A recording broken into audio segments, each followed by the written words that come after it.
Hello दोस्तों, only UPSC के इस चैनल पे आप लोग का बहुत बहुत स्वागत है। वैसे विद्यार्थी जिनको सिस्टमेटिक रूप से यूपीएससी के सिलेबस के वीडियो लेक्चर्स मिल नहीं पाते थे, उनके लिए ओनली यूपीएससी की टीम एक बहुत ही अच्छी एक फ्री इनिशिएटिव लेकर आई है, जिसके तहत आपको दी जा रही है यूपीएससी जीएस के कंप्लीट वीडियो सीरीज, वो भी बिल्कुल मुफ्त। इसके अलावा आपको इसी चैनल पे करंट अफेयर्स के भी वीडियो उपलब्ध कराए जा रहे हैं। उम्मीद करता हूँ आप लोगों के लिए ये वीडियोस उपयोगी साबित होंगे। तो चलिए आप लोग इन वीडियो का लाभ उठाएं और कमेंट सेक्शन में अपना फीडबैक दें, आपको ये सेशन कैसे लग रहे हैं। अगर आप लोगों को इसके बारे में अपने कुछ विचार व्यक्त करना हो, वो भी आप कमेंट सेक्शन में बता सकते हैं। तो चलिए बढ़ते हैं आज के इंडियन ज्योग्राफी के लेक्चर की तरफ। तो हमने पिछली क्लासेस में क्या देखा था उसको एक बार 2 मिनट में रिवाइज कर लेंगे और फिर हम आगे बढ़ेंगे आज के लेक्चर की तरफ। तो सबसे पहले हमने देखा था माउंटेन रेंजेस महाराष्ट्र के क्षेत्रों में, फिर कर्नाटक के क्षेत्रों में, और कर्नाटक के बाद हम फिर चले थे तमिलनाडु और केरल के क्षेत्रों में। तो तमिलनाडु और केरल के क्षेत्रों में हम लोग पहले पढ़ चुके हैं, अब एक बार रिवाइज कर लें।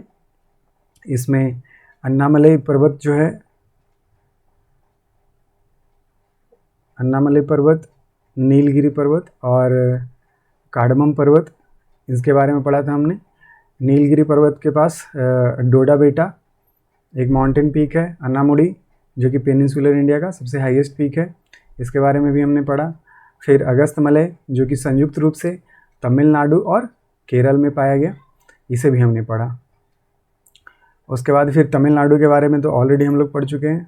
तो उसके बाद हमने देखा था गुजरात के क्षेत्रों के बारे में। तो गुजरात में जो 2 पेनिनसुलर हैं, कच्छ पेनिनसुला यानी कि कच्छ प्रायद्वीप और काठियावाड़ प्रायद्वीप, इनके पहाड़ों के बारे में हमने पढ़ा था। तो कच्छ प्रायद्वीप में तो कुछ इम्पॉर्टेंट था नहीं, कच्छ हिल्स एक पाया जाता है। अगर काठियावाड़ की बात करें तो मांडव हिल्स हमने पढ़े थे, गिरनार, बरदा और गिर हिल्स पढ़े थे, ठीक है। उसके बाद जब हम आंध्र प्रदेश की ओर बढ़े तो आंध्र प्रदेश में हमने देखा नल्लामल्ला हिल्स, वेलकोंडा, पालकोंडा, अरमाकोंडा और शेषाचलम नगारी हिल्स, ठीक है। तो नगारी हिल्स तमिलनाडु और आंध्र प्रदेश दोनों में संयुक्त रूप से पाए जाते हैं। एक्चुअली ये बॉर्डर पे पाया जाता है, इसलिए ये दोनों के क्षेत्रों में मिलेंगे। तो आपको इनके नाम ध्यान होंगे। फिर आज हम उससे आगे बढ़ते हुए चलेंगे उड़ीसा की ओर। तो हमारी जर्नी किधर से किधर की ओर जा रही है, आप एक बार मैप में देख के समझ लें। हम लोगों ने यहाँ से स्टार्ट किया था, अरावली से एमपी की ओर गए, फिर महाराष्ट्र की ओर गए, फिर कर्नाटक की ओर गए, फिर केरल और तमिलनाडु की ओर गए, बीच में महाराष्ट्र हमारा था इधर। उसके बाद केरल और तमिलनाडु होने के बाद फिर हम आंध्र प्रदेश की ओर गए हैं। अब तमिलनाडु अब उड़ीसा की ओर चलना है। उड़ीसा के बाद फिर बिहार और झारखंड के मैप हम देखेंगे, ठीक है। तो ये हमारी जर्नी है पेनिनसुलर इंडिया में। तो चलिए देखते हैं।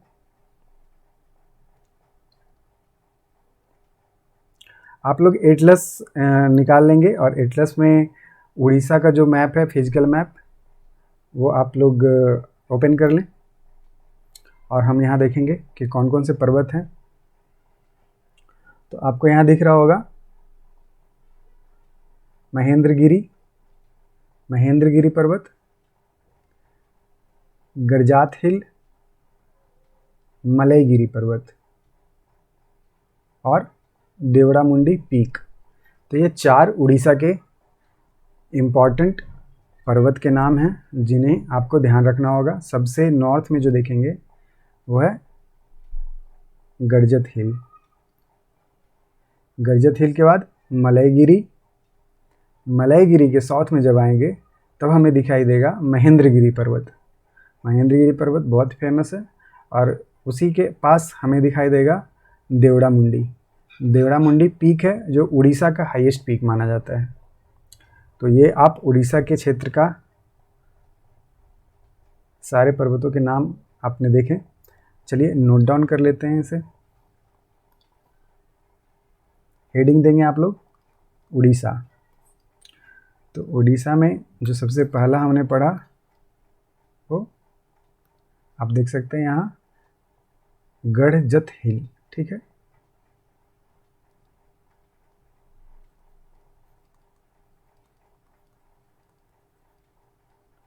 उसके नीचे आने पे हमने पढ़ा था मलयगिरी। देखिए यहाँ पे है मलयगिरी हिल्स, नोट डाउन करेंगे मलयगिरी। फिर और जब थोड़ा साउथ में आते हैं तो बे ऑफ बंगाल की तरफ, इधर कोस्टल इलाके में है, कोस्टल इलाके की तरफ ही है, कोस्टल इलाके में नहीं है, कोस्टल इलाके के एरिया में है। कौन सा? महेंद्रगिरी पर्वत। तो बहुत ही इम्पोर्टेंट पर्वत है महेंद्रगिरी।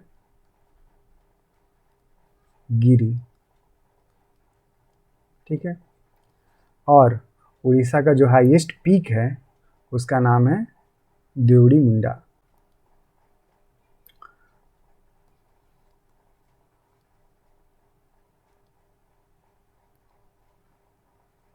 देवड़ी मुंडा, तो ये पीक है। तो आप लोग नॉर्थ से साउथ ये सीक्वेंस याद रखेंगे। गरजट हिल, फिर मलयगिरी, महेंद्रगिरी, देवड़ी मुंडा। आप इसे इस तरह से याद रख सकते हैं। एक ट्रिक है GM DM। जी से गरजत हिल, M से मलयगिरी, इसे देवड़ी मुंडा और M से महेंद्रगिरी।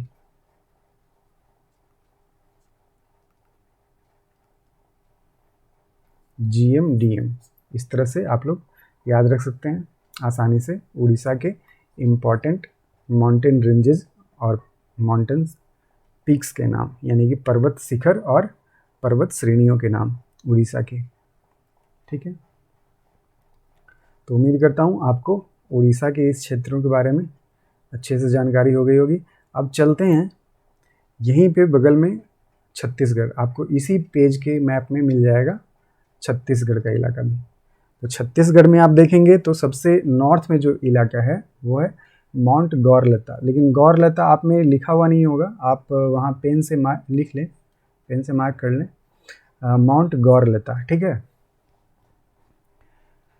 माउंट गौरलता नॉर्थ में, और उसके नीचे रामगढ़ हिल, रामगढ़ हिल के बाद धनवंतरी हिल, दंडकारण्यक प्लेट्यू।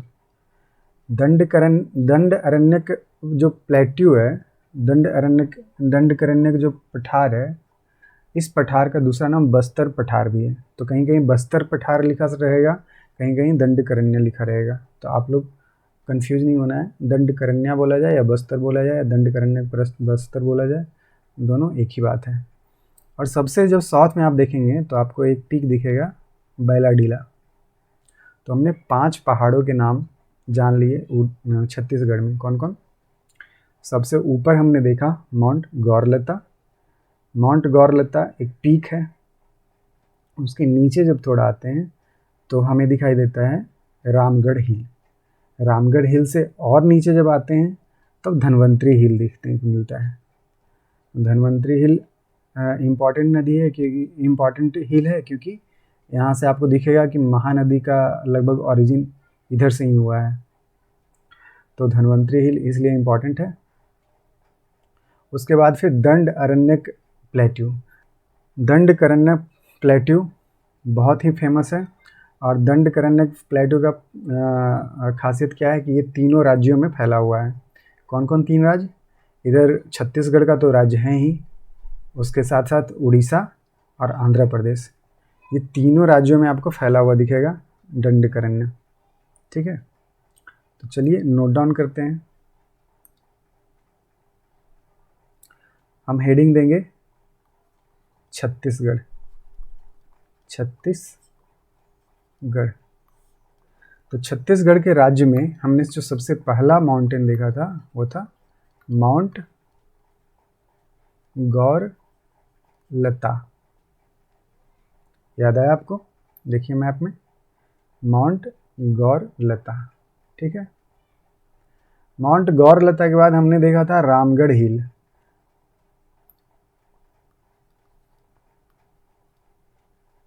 रामगढ़ हिल्स।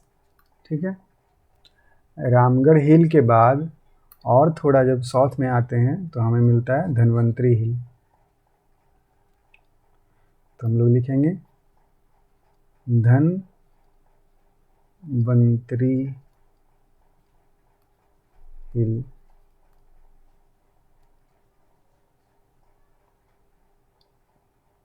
धनवंतरी हिल के बाद दंडरण्यक बस्तर प्लेट्यू।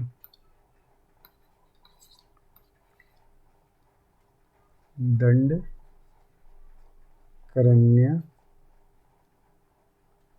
या बस्तर भी बोला जाता है,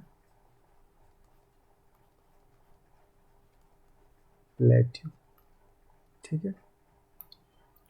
तो ये हो गया दंडकारण्य प्लेट्यू। उसके बाद फिर बैलाडीला, आखिर में बैलाडीला। तो ये है छत्तीसगढ़ के इम्पॉर्टेंट माउंटेन एंड रेंजेस और माउंटेन पिक्स। तो छत्तीसगढ़ के इम्पॉर्टेंट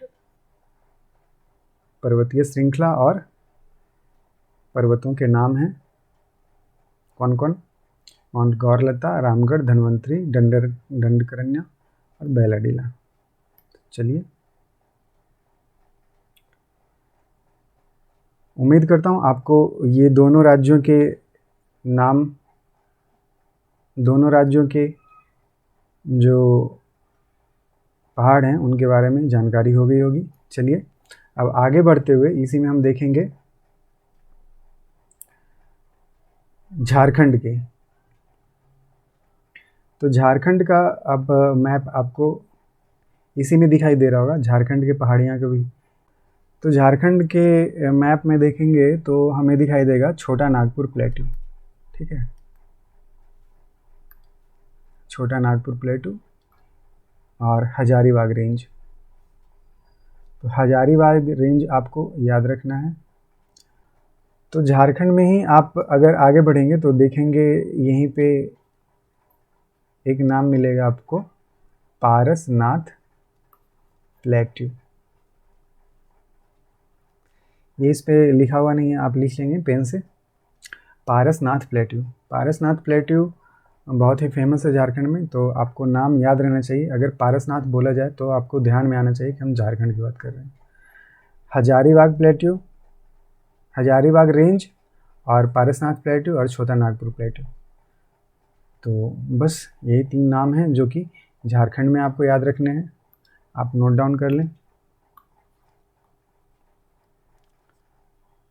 झारखंड, झारखंड में जो सबसे पहला नाम हमने पढ़ा छोटा नागपुर प्लेट्यू। ठीक है। एक पढ़ा हमने पारसनाथ प्लेट्यू। फिर हमने पढ़ा हजारीबाग रेंजेज।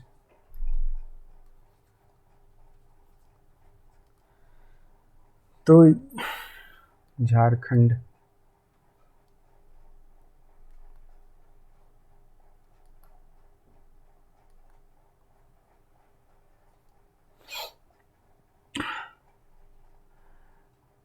तो ये झारखंड के इम्पॉर्टेंट माउंटेन रेंजेज और प्लेट्यू के नाम हैं, आपको ध्यान रहना चाहिए।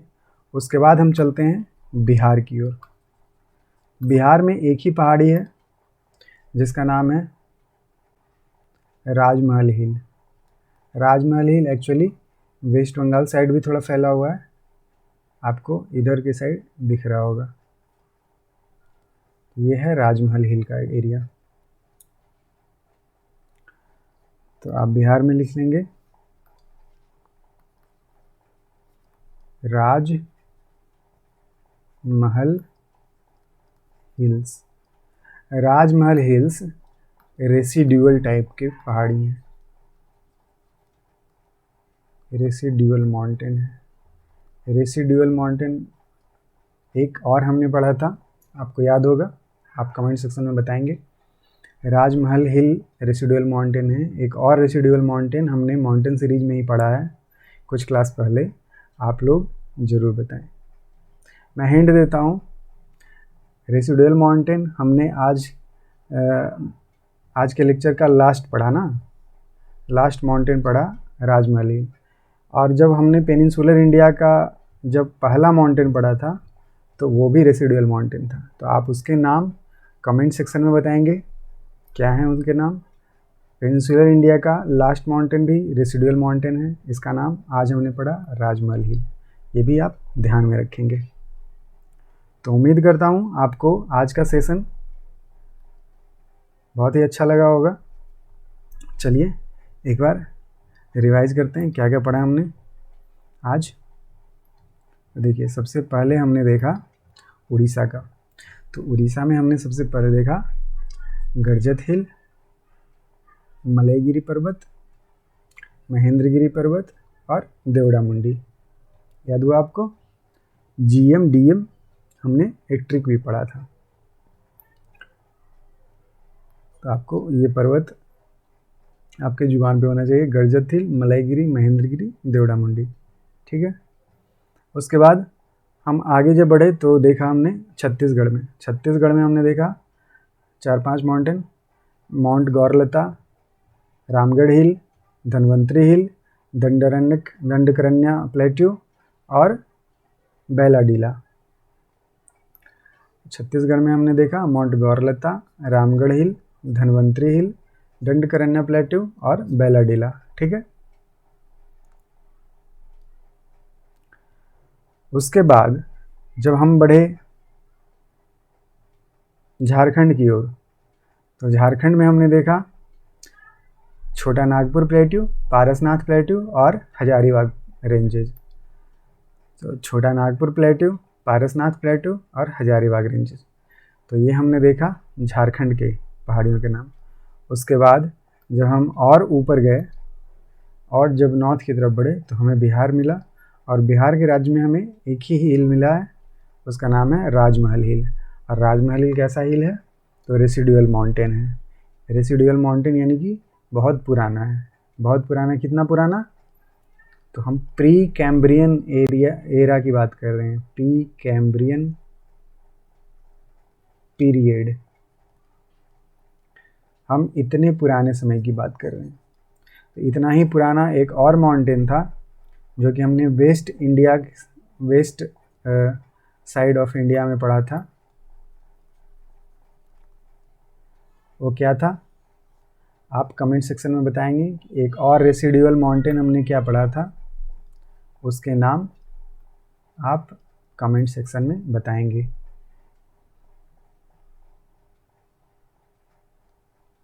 तो उम्मीद करता हूँ आज का लेक्चर आपको समझ आया होगा, इंटरेस्टिंग लगा होगा। इस तरह से हमारा आज माउंटेन रेंजेस के जो जितने थे पेनिनसुलर इंडिया में, हमने सभी कवर कर लिए।